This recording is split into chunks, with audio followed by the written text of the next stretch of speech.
रात के सन्नाटे में जब एक लग्जरी मॉल पूरी तरह बंद था और सिक्योरिटी सिस्टम्स खुद को सुरक्षित समझ रहे थे, तभी अचानक एक लंबोर्गिनी कांच के दरवाजे को चीरती हुई अंदर घुसती है और कुछ ही सेकंड में ऐसा लगता है जैसे किसी फिल्म का सीन हकीकत बन गया हो।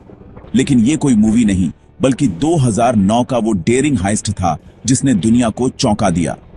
मास्क्ड अटैकर्स सीधे सबसे महंगी ज्वेलरी डिस्प्ले की तरफ बढ़ते हैं। ग्लास टूटता है, अलार्म्स बजने से पहले ही करोड़ों के डायमंड्स गायब होने लगते हैं और सवाल उठता है कि आखिर उन्हें कैसे पता था कि कौन से पीसेस सबसे ज्यादा कीमती हैं।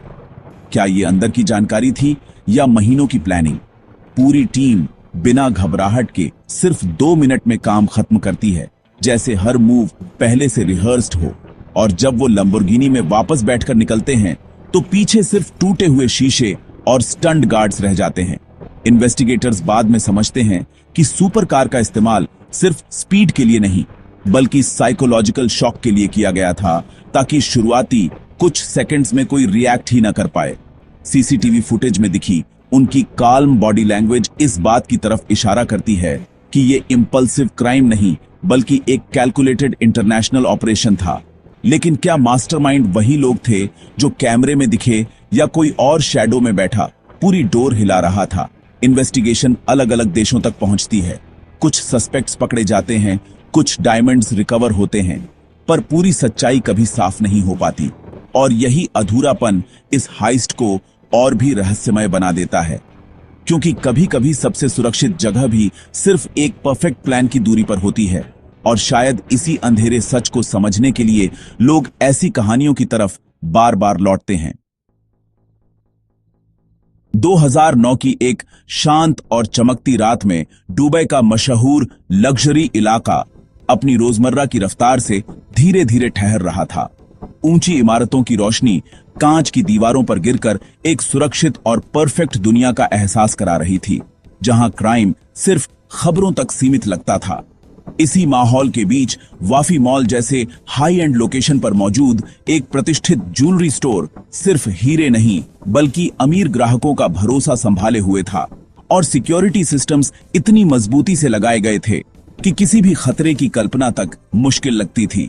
गार्ड्स अपनी रूटीन चेकिंग में व्यस्त थे।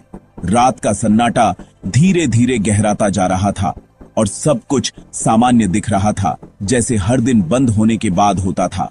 लेकिन इसी सामान्यता के पीछे एक अनदेखा कॉन्ट्रास्ट छिपा था, क्योंकि बाहर कहीं कोई ऐसा प्लान तैयार हो रहा था जो इस सुरक्षित माहौल को कुछ ही पलों में तोड़ने वाला था। उस समय किसी को अंदाजा नहीं था कि लग्जरी, शांति और भरोसे से भरी यह जगह जल्द ही दुनिया की सबसे चर्चित डेयरिंग रॉबरीज में से एक की शुरुआत बनने वाली है। और शायद यही शांत शुरुआत उस आने वाले तूफान को और भी डरावना बना देती है। रात का समय था जब मॉल की आखिरी लाइट्स धीमी पड़ रही थीं और सिक्योरिटी अपने रूटीन में व्यस्त थी।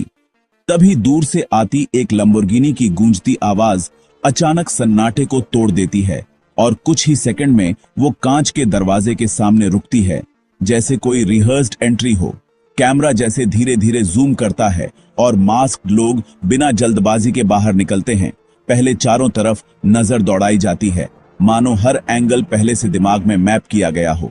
फिर एक हैवी टूल उठाकर ज्वेलरी स्टोर के ग्लास पर पहला वार किया जाता है और आवाज पूरे खाली मॉल में गूंजती है। लेकिन पैनिक नहीं, बल्कि अजीब सी काल्मनेस दिखाई देती है। एक व्यक्ति सेलेक्टिव डायमंड ट्रेस की तरफ बढ़ता है, जबकि दूसरा टाइम चेक करता रहता है, जिससे साफ लगता है कि हर सेकंड की प्लानिंग पहले से तय थी। अलार्म्स एक्टिवेट होने से पहले ही सबसे महंगे पीसेस बैग में डाल लिए जाते हैं और यहाँ स्लो रिवील ये दिखाता है कि उन्होंने रैंडम चीजें नहीं, बल्कि सिर्फ हाई वैल्यू आइटम्स चुने। लगभग 2 मिनट के भीतर पूरी टीम उसी डिसिप्लिन से वापस कार की तरफ बढ़ती है, जैसे किसी साइलेंट मिशन का हिस्सा हो।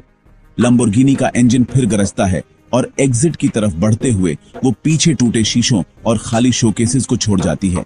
सीसीटीवी में उनकी बॉडी लैंग्वेज एक सवाल छोड़ती है कि क्या ये सिर्फ डेयरिंग रॉबरी थी या किसी बड़े नेटवर्क की कैलकुलेटेड मूव।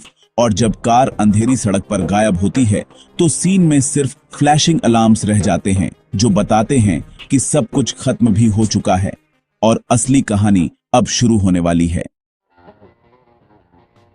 इस तरह की डेयरिंग रॉबरी सिर्फ पैसों की भूख से नहीं, बल्कि एक कैलकुलेटेड माइंडसेट से जन्म लेती है, जहां अपराधी पहले डर को खत्म करता है और फिर शहर की सबसे सुरक्षित छवि को चैलेंज करने का फैसला करता है।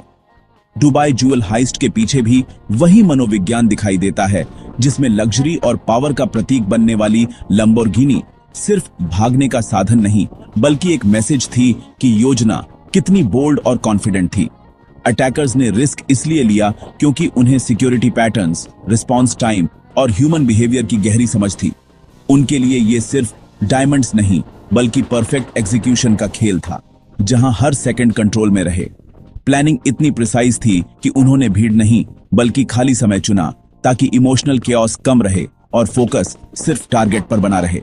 ऐसे क्राइम्स में अक्सर एड्रेनलिन, ईगो और हाई स्टेक्स थ्रिल का मिश्रण होता है, जो क्रिमिनल्स को यह विश्वास दिलाता है कि वे सिस्टम से एक कदम आगे हैं। धीरे धीरे ये भी महसूस होता है कि मोटिव सिर्फ वेल्थ नहीं, बल्कि रेपुटेशन बनाना भी था, क्योंकि दुनिया का ध्यान खींचना उनके प्लान का हिस्सा लगने लगता है। और यही साइकोलॉजिकल लेयर व्यूअर को सोचने पर मजबूर करती है कि क्या इंसान रिस्क इसलिए लेता है क्योंकि उसे जरूरत होती है, या क्योंकि उसे अपनी सीमाओं को तोड़ने का जुनून होता है। शायद इसी सवाल का जवाब इस हाइस्ट की असली गहराई में छिपा है, जहां क्राइम सिर्फ एक घटना नहीं, बल्कि इंसानी सोच की सबसे अंधेरी परत बनकर सामने आता है। क्राइम के कुछ ही मिनट बाद जब अलार्म्स की आवाज ने सन्नाटे को तोड़ा, तो पुलिस टीम्स तेजी से मौके पर पहुंची और सबसे पहले टूटा हुआ ग्लास, खाली शोकेसेस और टायर मार्क्स ने साफ कर दिया कि यह कोई साधारण चोरी नहीं, बल्कि हाई प्रिसीजन ऑपरेशन था। सीसीटीवी फुटेज को फ्रेम बाय फ्रेम देखा गया, जहां लैम्बोर्गिनी की एंट्री और मास्क्ड लोगों की काम बॉडी लैंग्वेज इन्वेस्टिगेटर्स को हैरान करती रही, क्योंकि पैनिक का कोई संकेत नहीं था। शुरुआती शक कुछ लोकल सस्पेक्ट्स पर गया, लेकिन जल्द ही पता चला कि इस्तेमाल की गई गाड़ियां रेंटेड थीं और फेक आइडेंटिटीज के साथ ली गई थीं, जिससे इन्वेस्टिगेशन अचानक इंटरनेशनल एंगल की तरफ मुड़ गई। फोरेंसिक टीमों ने छोटे छोटे क्लूज जैसे ग्लव्स के निशान, एंट्री टाइमिंग और सिक्योरिटी रिस्पांस गैप को जोड़ना शुरू किया, और धीरे धीरे ये शक गहराता गया कि क्रिमिनल्स को मॉल की लेआउट और रूटीन का पहले से नॉलेज था। लेकिन हर लीड के साथ एक नया ट्विस्ट सामने आता रहा, क्योंकि कुछ फुटेज गायब था और कुछ सस्पेक्ट्स सिर्फ डायवर्शन साबित हुए। इन्वेस्टिगेटर्स को लगा कि शायद मास्टरमाइंड वो लोग नहीं थे जो कैमरे में दिखे, बल्कि कोई अनसीन प्लानर पीछे से सब कंट्रोल कर रहा था। जैसे जैसे इंक्वायरी आगे बढ़ी, अरेस्ट्स और रिकवर्ड आइटम्स की खबरें आईं, लेकिन पूरी सच्चाई कभी साफ नहीं हुई। और यही अधूरा सच इस हाइस्ट को और ज्यादा रहस्यमय बना देता है, क्योंकि जितने जवाब मिले उससे कहीं ज्यादा सवाल बाकी रह गए कि आखिर इतनी परफेक्ट प्लानिंग के पीछे असली दिमाग कौन था, और क्या वो अब भी कहीं बिना पहचान के आजाद घूम रहा है। दुबई ज्वेल हाइस्ट के पीछे छिपी कुछ ऐसी डिटेल्स थीं जिन्हें पहली नजर में बहुत कम लोगों ने नोटिस किया। जैसे अटैकर्स ने जिस समय एंट्री चुनी, वह सिक्योरिटी शिफ्ट चेंज के आसपास का था, जब गार्ड्स की अटेंशन नेचुरली थोड़ी कमजोर होती है। मॉल के ऑटोमेटिक ग्लास डोर्स एक स्पेसिफिक इंपैक्ट एंगल पर जल्दी टूट सकते थे, और यही लूपहोल शायद पहले से टेस्ट किया गया था। सीसीटीवी सिस्टम एडवांस्ड होने के बावजूद क्रिमिनल्स ने मास्क्स के साथ बॉडी लैंग्वेज को इतना कंट्रोल रखा कि फेशियल रिकॉग्निशन के बजाय इन्वेस्टिगेटर्स को मूवमेंट पैटर्न्स एनालाइज करने पड़े। एक लेसर नोन बात यह भी मानी जाती है कि उन्होंने सिर्फ हाई रीसेल डायमंड पीसेस चुने, जिससे बैग हल्का रहा और एग्जिट तेज हो सका। टेक्नोलॉजी के स्तर पर अलार्म्स एक्टिव तो हुए, लेकिन रिस्पांस टाइम को कंफ्यूज करने के लिए सुपर कार का लाउड इंजन इस्तेमाल किया गया, जिससे शुरुआती सेकंड्स में एग्जैक्ट डायरेक्शन समझना मुश्किल हुआ।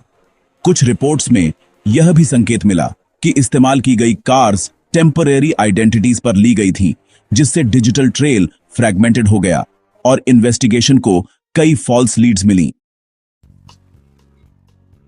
सबसे दिलचस्प हिडन डिटेल यह रही कि पूरी घटना में अननेसेसरी वायलेंस नहीं था, मानो प्लान सिर्फ स्पीड और प्रिसिजन पर आधारित हो।